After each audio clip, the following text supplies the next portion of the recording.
Hello and welcome to the Cavern of Terror.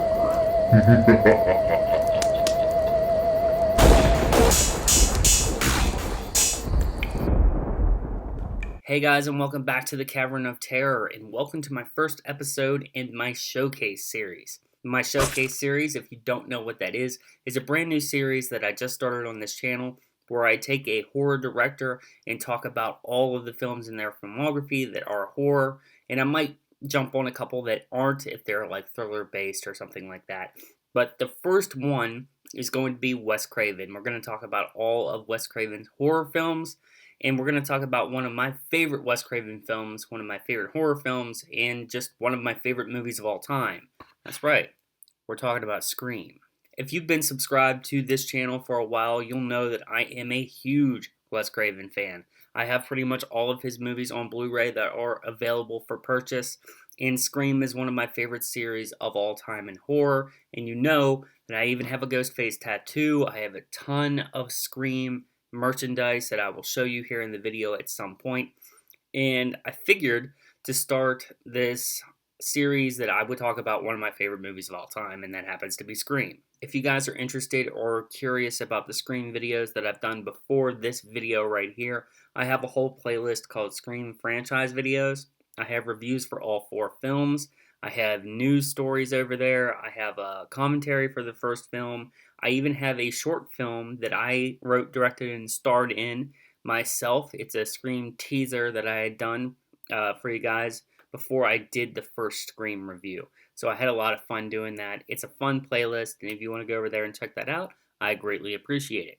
I don't want these videos to be too long, but we'll get into the story, we'll get into the characters, we'll get into the cast, we'll get into a lot of the behind the scenes stuff that I don't normally talk about in other videos. So this is going to be like a recap type of like in-depth review of the film and why I love it and all of those fun details. So let's get into why I love this movie so much. Let's start this video out with a story. When I was probably 7 or 8 years old, yeah, I think that's around how old I was, my mom actually showed me a lot of horror movies. I saw I Know What You Did Last Summer. I saw the Night of the Living Dead remake. My dad also showed me a lot of movies too. John Carpenter's Vampires. I watched Carrie for the first time there. Firestarter. A bunch of horror movies. And then I also had a babysitter that would record tons of stuff. I mean, I'm talking all the Friday the 13th movies, all the Halloweens, even though I don't remember them too much, and Nightmare on Elm Street. I used to watch all those all the time too. I remember Freddy's Dead quite a bit. I guess that was on TV a lot when I was a kid because that was the last one to come out in the 90s. And Scream was another one of those. I still remember the first time I ever saw this movie was over at my mom's best friends.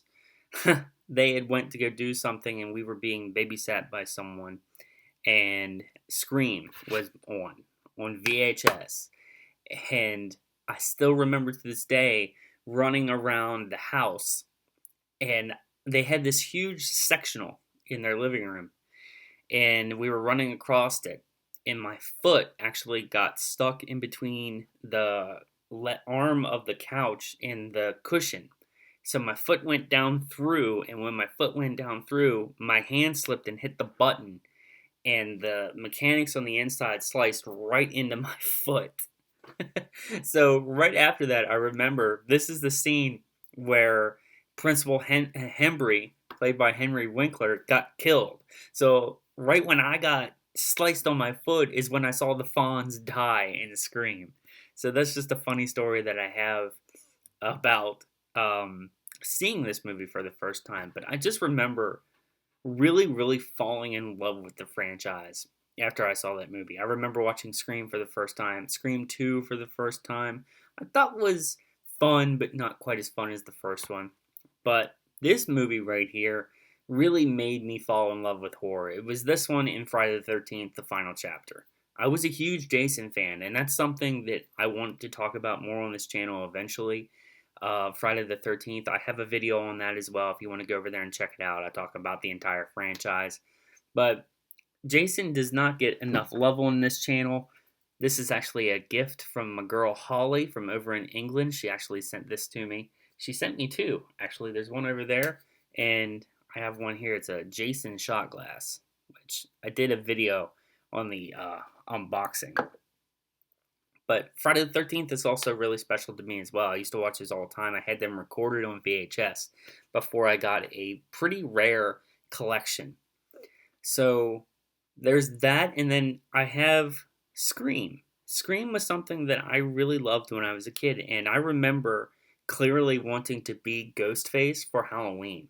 I think it was that year that I wanted to be Ghostface for Halloween. I know I was Ghostface for Halloween. Unfortunately, we don't have pictures, but I remember buying the costume. I had a Ghostface mask for years, and I don't know what happened to the original one that I have, but the one that I have now that you used to be able to see in my old set was one that I bought on Halloween last year. I think it was last year I bought a new Ghostface. I know. Took me forever to find a new Ghostface mask. It might have been 2 years ago at this point. Bought it at Walmart. It's actually the Scream 4 version of the Scream mask. And believe it or not, there is a small difference between the masks throughout the franchise. The face part is a little bit wider on the Scream 4 mask than it is in any of the other ones. A little bit more angular, too. It's sculpted a little bit better than the original ones. But, yeah, I just fell in love with Ghostface as a character. I loved this killer. I loved the fact that it could be anyone under the mask. You know, you pull the mask off, and I know it's like Scooby-Doo, but you pull the mask off, and it's like, but you're my boyfriend, or you're my best friend, or you're my girlfriend, or whatever. You know, Scream 4, they covered that it could be a girl, too. I thought that was great. And Roger L. Jackson's voice was just so good. Actually, just give me 1 second. Let me see if I can get somebody to do their Ghostface impression because it is great. Hey, if you could do your Ghostface impression for me really, really quick, I would really appreciate it. So let's see if this person gets back to me, and I will play it in this video. I didn't realize that it was 2:30 or 12:30. I didn't realize it was 12:30. I thought it was earlier than that. I'm sorry. If you're seeing this, I'm sorry, but I hope I can put this clip in my video because I think it's going to be dope. Day 2. Hello, Sydney. Did you miss me? Pretty good, right? Roger L. Jackson's voice was great. And there's something that, you know, I don't think a lot of people really pick up on with the Scream series is Roger L. Jackson's voice sounds a lot like Skeet Ulrich's voice. And we don't even mention that he sounds the same throughout all of the movies. And, of course, spoilers, Billy Loomis dies in the first movie. So how does that voice continue to go on throughout the franchise? It's a mystery to me because, I mean, why would he sound like Billy when Stu is also using it too? If I'm the only one that has noticed this, then just tell me in the comments down below that I'm fucking crazy. This made me fall in love with Neve Campbell as an actress too, because I thought she was always really good and one of my favorite actresses from the 90s. I'm actually getting ready to watch The Craft sometime this week. I looked over and I saw it on my Blu-ray shelf. I actually have the Scream Factory version. Let me show it to you really quick. A very awesome Scream Factory version of The Craft, starring Robin Tunney, Neve Campbell, Fairuza Balk, and Rachel True. So, yeah, I have a nice collection of early 2000s, late 90s movies over there from Scream Factory. It is growing. I am planning on doing a Scream Factory Vestron video, Umbrella releasing. I want to do my boutique horrors in one video just to get to the point. But this is about Scream. Yeah, I actually really like the music too, the industrial type music. And I know like Marco Beltrami like sampled things from different songs that were on the soundtrack, which I think is brilliant. And he's got his fingerprints all over a ton of movies from the 90s and the 2000s. Marco Beltrami, look him up. He's done a lot of movies. He did the Resident Evil movie, the first one. He's done, I think, a couple of the Underworld movies. He's done a lot of 90s films. I think he did most of Wes Craven's 90s stuff. I'm pretty sure he did the music for Dracula 2002, which is a Patrick Lussier movie. So it's still in the Wes Craven family, knowing that Patrick Lussier is an editor for Wes Craven, or was an editor for Wes Craven for years, 90s and 2000s films. Let's just talk about the cast since we're on Neve Campbell. She's fantastic. I thought that Matthew Lillard was amazing. And I always thought he was funny. Why'd you hit me with the phone, Dick? Like, it just made me laugh. The one scene that I love the most is actually with him and Jamie Kennedy, which I love Jamie Kennedy's Randy character. He is me. I used to work at a video store. I actually had the pleasant opportunity and chance to work at Blockbuster. I used to work at Blockbuster and I used to work at FYE. So I worked at two different media stores. But, you know, every time I see that scene of Randy and Stu in the video store, it just takes me back to when I used to work at Blockbuster. And the scene where he walks up behind him and pops all the VHSs out of his hand and he goes, "Oh!" Here's a clip. Oh, in the name of God! I know what he did. Watch it, jerk. Oh! Dork. Jesus, this place is packed tonight, man. We had a run in the mass murder section. This makes me laugh every single time. And I think that has to do with the partly on the performances, but also Kevin Williamson's writing. I'm not saying that I like to, you know, steal from other writers, but I really like how snappy his dialogue is. His characters seem real. So I tried to sample that and make it a little bit my own in my scripts. I've had people read some of the stuff that I have written, and they say it sounds like 90s stuff, and it should, because a lot of my favorite films are 90s. My influences come from 90s films, and it's a little refreshing, some people say, because it's not 80s like everybody else's. My influences are from the 90s. I'm a little bit younger than some of the people that you see here on YouTube, so it's not all 80s references. There are 90s references and even some 2000s things. But yeah, I just loved the writing of the characters. They always felt really real to me. They felt like these are things that these characters are going to say. Yes, is it dated because it's the 90s? Yeah, it is. But I really enjoy it. It's one of those things that always makes me want to go back to this because it's the familiarity of it to me. I hope I said that right. I always feel this way when people bring up the best casts in horror movies, like the best relationships with characters. And I think Scream has that because these characters feel like they have been friends for years. And it has to do with the chemistry and the writing of the characters and the brilliant direction by Wes Craven. Of course, we were going to talk about him because Wes was a truly remarkable filmmaker. He could bring out the best performances out of people. Like this is some of the best work that I've seen from everyone in this film. I'm talking Skeet Ulrich, I'm talking Drew Barrymore, Neve Campbell, Henry Winkler is amazing.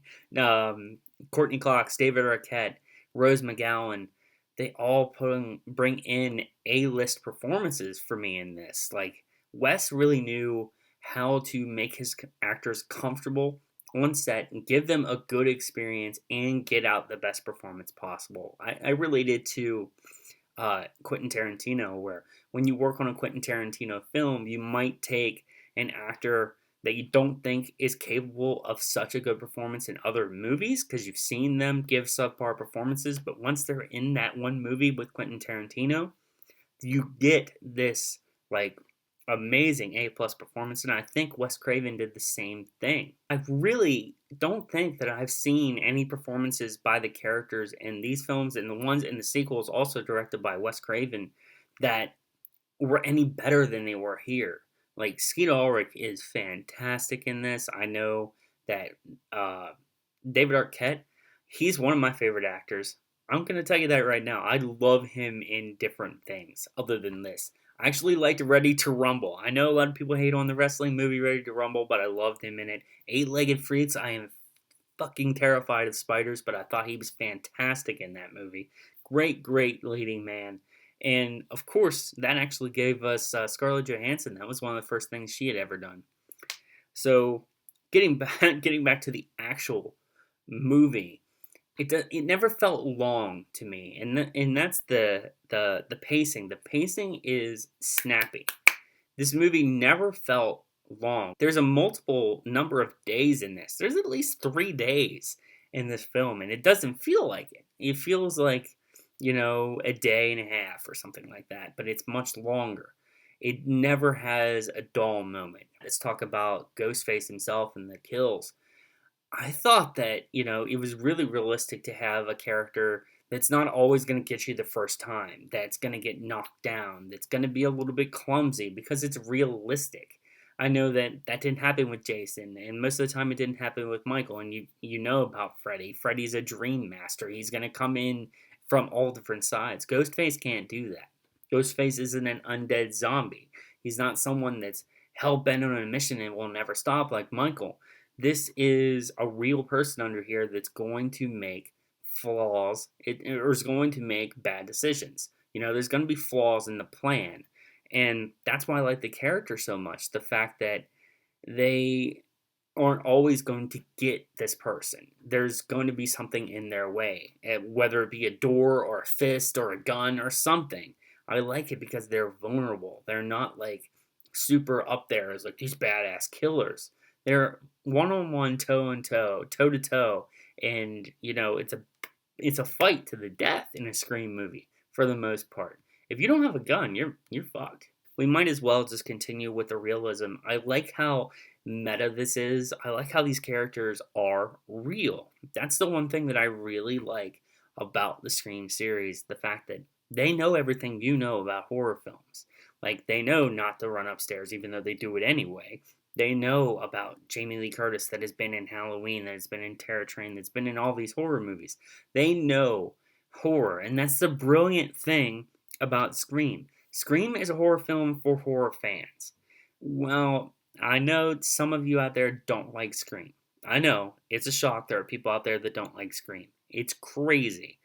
But there are people out there that don't like it. There's not any nudity in it. It's not very gory. It's definitely not an 80s film. This changed the genre in the 90s in a lot of different ways. It wasn't quite as corny as it was back in the day. And I know, 80s horror films, slasher films definitely had some of the best gore, some of the best music, some of the best gratuitous nudity in any horror film. Scream was out there to change the game. They wanted to make it more cerebral. Yeah, that's the word I'm going for. They wanted to slow it down. They wanted to raise that tension. It wasn't about guts, gourds, titties everywhere. That's not what Scream was about. It was about making it realistic and making you afraid of everyone around you. These characters understood all the movies that we love. That's why I love the scene at Stu's house. All the scenes at Stu's house where we have, Randy and all the guys watching horror movies, talking about Prom Night, talking about Terror Train, talking about all these classic horror films, in the rules. They broke down the rules. All the tropes that all of us have been talking about for years. It's great. This is a brilliant film.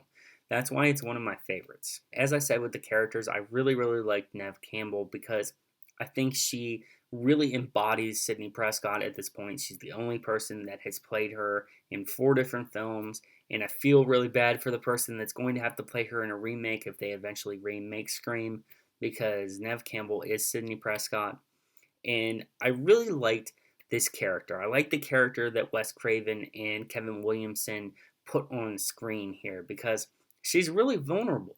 She's not that really perfect final girl from the 80s. She's got a lot of insecurities. She's a small person. She's more than likely not going to be able to fight Billy and Stu in a fight at the end of the movie. She's going to need some help. And I like how vulnerable she is. She's not perfect. She has mental issues. She's got those trust issues. She can't fully trust her boyfriend. And she's afraid for most of this movie. It's about her growing. It's about her moving on from her mother's death to be able to move forward in life. It's really a metamorphosis with her character because she evolves over these 4 films. They go at her at different aspects of her life in each one of these installments, and each one focuses on a different side of Sydney. And I really like that. I'm going to praise the writing one last time before we move on because I think it's just one of the most well-written films in probably the last 30 years because it's just so tight. It's so concise and written very, very smartly. They knew what they were going for. All these characters felt real, and it's all about the relationships. If the relationships in this movie didn't feel real, you're going to check out really quick because that's the one thing I say about being a writer. I like to consider myself a writer. If your audience does not care about the characters in the movie, then they don't give a shit about your movie. So you have to make the characters believable and you have to make their relationships matter. They have to, really invest in the relationships. And that happens in Scream. They do it perfectly. Now, this is something that I really didn't talk about in any of my Scream reviews or my commentary. I really like the fact that Ghostface uses a knife. And we'll only talk about this for a little bit. It's more visceral. And I think it's really creepy and scary as to why they use a knife. If you go back and look at all of the big 3 slashers, you got Jason with his big ass machete. But if you have these guys that want to be concise and quick, they're going to use a knife. They're going to come at you with a knife so they can stick you quick and then run away. Or come at you from behind. And you can't do that with a big-ass machete. You're going to be flying it all over the place. People are going to see it coming. And Ghostface already looks ridiculous enough as he is because he's a parody of slasher icons. And if you see Ghostface coming with a big-ass machete, you're going to start laughing. Well, of course, you're going to run as soon as it gets to you. But a knife, nobody's going to see that knife slip out of his pocket. You know what I'm saying? It's not going to happen. And I just think it's more visceral. Why do you think people are afraid of Michael Myers? Because it's just a person that has a knife and they're coming at you. But yeah, guys, Scream is one of my favorites. And I think I covered most of the things that I wanted to cover here. And if you've never seen Scream before and you just watched this video, I apologize. But I find it hard to believe that there are people out there that, obviously I'm going to make the people exceptions that are just too young for horror and haven't seen it and all that. But if you haven't seen Scream and I ruined it for you, I apologize. But if you want to watch it with me, you can watch the playlist, you can watch all my reviews, and we can talk about the Scream series. But I thought it would be really fun to start this series out with one of my favorite films ever, Scream. If there's something that you wanted me to talk about in this video and I missed it, just put it in the comments down below and I'll be sure to read it and we can chop it up about Scream because, of course, it's one of my favorite films and one of my favorite horror movies. So, we got one showcase in the bag, one episode of the Wes Craven Showcase that is 1996 Scream. Alright guys, it has been my first episode of the Cavern of Terror Showcase, Wes Craven Scream. If you like Scream, let me know down in the comments down below. If you don't like Scream, let me know down in the comments down below. Sinister Cinema. Oh, did I say that out loud?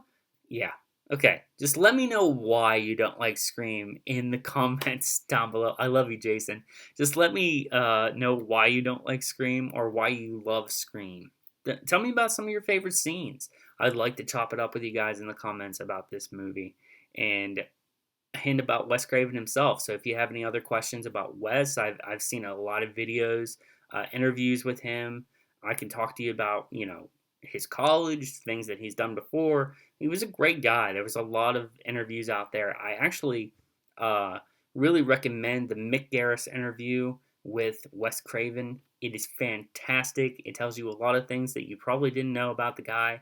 It just feels like you're talking with your grandfather when you listen to an interview with Wes Craven. He was genuinely a really good guy. If you like this video, guys, I would appreciate it if you gave it a big motherfucking thumbs up. And if this is your first video to the Cavern of Terror and you like my fucking content, make sure you hit that subscribe button and hit that notification bell. That way you get notified about all my future videos. That includes all my future videos in the Wes Craven Showcase. That includes my Final Destination 4 and 5 double review. Yes, Heather, I know. And I will do it eventually. It will be coming. I will entertain the idea of doing a ranking video for some of the special deaths in the franchise, because I think I need to do a ranking of some sort for the Final Destination series. I will finally finish it. I swear to God I will do it. I got a bunch of things coming up, guys. I got pre-recorded videos. I have 2 more shirts from Cavity Colors coming. I'm going to do a double unboxing video for those. One of the shirts happens to belong to another 90s icon, so if you're a fan of Cavity Colors, you should probably know what that shirt is. And there's one from my favorite sci-fi movie of all time. And if you know my favorite sci-fi film, then you are a super fan. Speaking of t-shirts, if you want to get yourself a Cavern of Terror t-shirt, me and the man Woody Bowen came up with 3 badass designs for Cavern of Terror t-shirts. You can check out the link to my Spreadsheet store in the description box. Not the fucking comment, Zach. The description box down below. Go over that page. They're pretty evenly priced shirts. They're about $25. And it's the same amount that you would spend from a Fright Wags or a Terror Threads or something like that. I think it's really reasonable. And I have a couple shirts that I've gotten from Spreadshirt, and the quality is fantastic. And guys, if you want to follow me on social media, I have all the links to those accounts in the description box down below. I really need to start tagging Killer Flicks in there. Just head over to Killer Flicks. I'm an admin over there. We chop it up about horror all the time. The admins are great people to get along with, so are the mods, and we are about 5,000 strong and some change. And we just talk about horror all the time. It's fantastic. You can follow me on Instagram, Cavern of Terror. I am very active over there. Live videos most of the time, story updates, a whole bunch of stuff. LetterBoxd, not too active over there. And Twitter, that is the dark side of the internet.